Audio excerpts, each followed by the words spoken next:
అబ్బో ఇక్కడ కేజీ చీరలు కొంటే అర కేజీ చీరలు ఫ్రీ అంట. మంగళ్య షాపింగ్ మాల్, కేజీల్లో సేల్, టన్నుల్లో ఆనందం. బీజేఎల్పీ నేత ఎలేటి మహేశ్వర్ రెడ్డి హాట్ కామెంట్స్ చేశారు. మంత్రి పొంగులేటి శ్రీనివాస్ రెడ్డి కరప్షన్ కింగ్ లా మారారంటూ ఆరోపించారు. రెవెన్యూ శాఖను అడ్డుపెట్టుకుని పొంగులేటి శ్రీనివాస్ రెడ్డి రాష్ట్రాన్ని లూటీ చేస్తున్నారంటూ ఆరోపించారు. నాదర్గుల్ దగ్గర ప్రభుత్వ భూమిని కబ్జా చేసేందుకు ప్రయత్నించి విషయం వాస్తవం కాదా అని ప్రశ్నించారు. భూమాత పేరు మీద భూదంద, ధరణిలో అనేక కుంభకోణాలు జరిగినాయని, గత ప్రభుత్వంలో ధరణి పేరు మీద లక్షల కోట్ల రూపాయల అవినీతి జరిగిందని, అవినీతిని అంతా కక్కిస్తానని చెప్పినటువంటి రేవంత్ రెడ్డి గారు ధరణి పేరు మీద భూభారతి తీసుకొచ్చి భూహారతి చేస్తా ఉన్నాడు.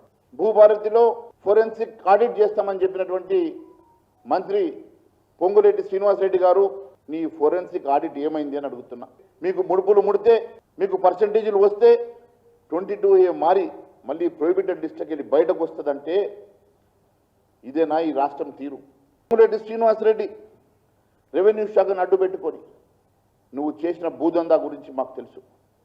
ఈ రాష్ట్రాన్ని దోచుకొని నాశనం చేస్తున్నమాట వాస్తవం కాదని అడుగుతుంది. ఈరోజు నదర్గుల్ సర్వే నంబర్ 613/119లో 373 ఎకరాల ప్రభుత్వ భూమి పొంగులేటి కుటుంబ సభ్యులు ఆక్రమించబోతే అది పెద్ద ఇష్యూ అయినమాట వాస్తవం కాదా?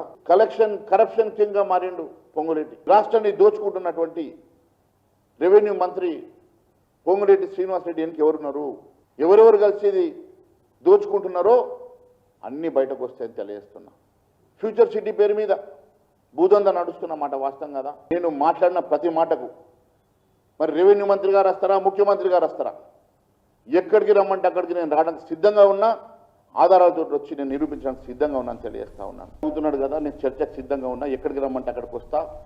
మరి శ్రీధర్ బాబు గారు ఎప్పుడు వస్తారో కనుక్కోండి.